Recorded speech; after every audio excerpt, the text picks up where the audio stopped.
जय श्री कृष्ण, जय श्री कृष्ण, जय श्री कृष्ण। जय राधा रानी की जय, जय सिया रामचंद्र की जय, जय वैष्णो माता की जय, जय खाटू श्याम की जय।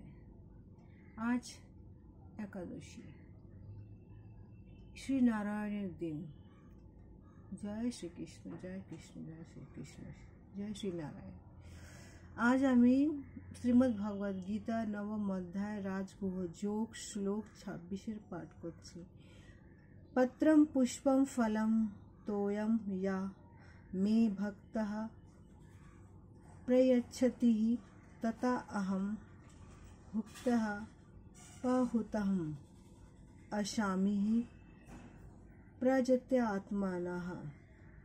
অনুবাদ, ঠাকুর এখানে বলছেন অর্জুনকে যে যে বিশুদ্ধ চিত্তে অর্থাৎ যে যে শুদ্ধভাবে শুধু আমারই হয়ে নিষ্কাম ভক্ত ভক্তি সহকারে আমাকে পত্র ফুল ফল ও জল অর্পণ করে, আমি তার সঙ্গে ভক্তি আপ্লুত উপহার তার সেই ভক্তি আপ্লুত উপহার প্রীতি সহকারে গ্রহণ করি। তাৎপর্য হচ্ছে এই, যে যে প্রাণী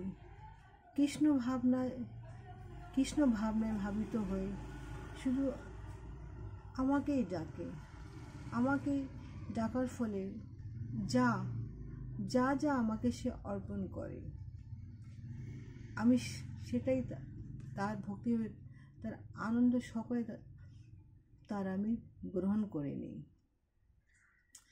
সেটাই হচ্ছে আমার জন্য শাশ্বত সুখ। তারপরে সেই প্রাণী জীবনের শেষে আমার কাছে এসে আবার আমার চরণে ফিরে যায়। কৃষ্ণ ভাবনা অর্থাৎ কৃষ্ণ ভাবনা অমৃত যারাই লাভ করতে চান, কৃষ্ণ ভাবনা, কৃষ্ণ প্রেম, সে প্রেমভক্তি, সে কি? সেটা হচ্ছে কৃষ্ণের একজন, কৃষ্ণ হচ্ছে স্বয়ং সম্পূর্ণ। উনি শুধু আমাদের ভালোবাসা চান, আমাদের ভক্তি চান। উনি চান সবাই কর্ম করুক, কর্ম করার সাথে সাথে উনি যেন আমাকে ডাকুক, সেটাই উনি চায়। অর্থাৎ সবাই কর্ম প্লাস ধর্ম, এই দুটো যেন সবাই করে, কখনো সেই রাস্তাতে ওরা যেন পথভ্রষ্ট না হয়ে যায়। ঠাকুর এটাই চায়। জয় শ্রীকৃষ্ণ, জয় শ্রীকৃষ্ণ, জয় শ্রীকৃষ্ণ। শ্লোক 27। यतः करोषि हि यतः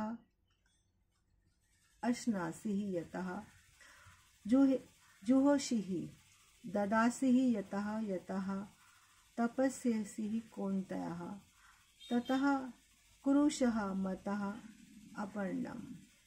অনুবাদ, ঠাকুর এখানে বলছেন, হে কৌন্তেয়া মিন্স হে অর্জুন, তুমি যা অনুষ্ঠান করো, যা আহার করো, যা হোম করো, যা দান করো এবং যা তপস্যা করো, এই সমস্ত আমাকে তুমি সমর্পণ করো। তাৎপর্য হচ্ছে এই পৃথিবীতে সমস্ত মানুষ যে যাই গ্রহণ করো না কেন, যাই সে করো না কেন, সে আমাকে যদি অর্পণ করে দেয়, আমার চরণে যদি সব কিছু দিয়ে দেয়, তার পাপ পুণ্য দুঃখ সুখ মনের ব্যথা তার মনের সুখ সব কিছু, তাহলে সেটাকে আমি গ্রহণ করি। ঠাকুর বলতে চেয়েছেন, তুমি কর্ম করো, জীবন যাপন করো, কিন্তু নিজের মনের ভেতরে কৃষ্ণ নামকে যেন ভুলে না যেও। ঠাকুর চাচ্ছে কি কৃষ্ণ, শুধু কৃষ্ণই হচ্ছে আমাদের সমস্ত কর্মের বেতা, কৃষ্ণই হচ্ছে আমাদের জীবনযাপন, আর কৃষ্ণ নামই হচ্ছে আমাদের জীবনের শ্রেষ্ঠ লক্ষ্য। কৃষ্ণ বলেছেন কর্ম করতে হবে, কর্মের সাথে জীবনযাপন করতে হবে। শুধু কৃষ্ণ নাম ডাকলে আর কর্ম করলে না, সেটা হবে না। কাজ করতে হবে, তার সাথে আমাকে ডাকতে হবে। জয় শ্রীকৃষ্ণ, জয় শ্রীকৃষ্ণ, জয়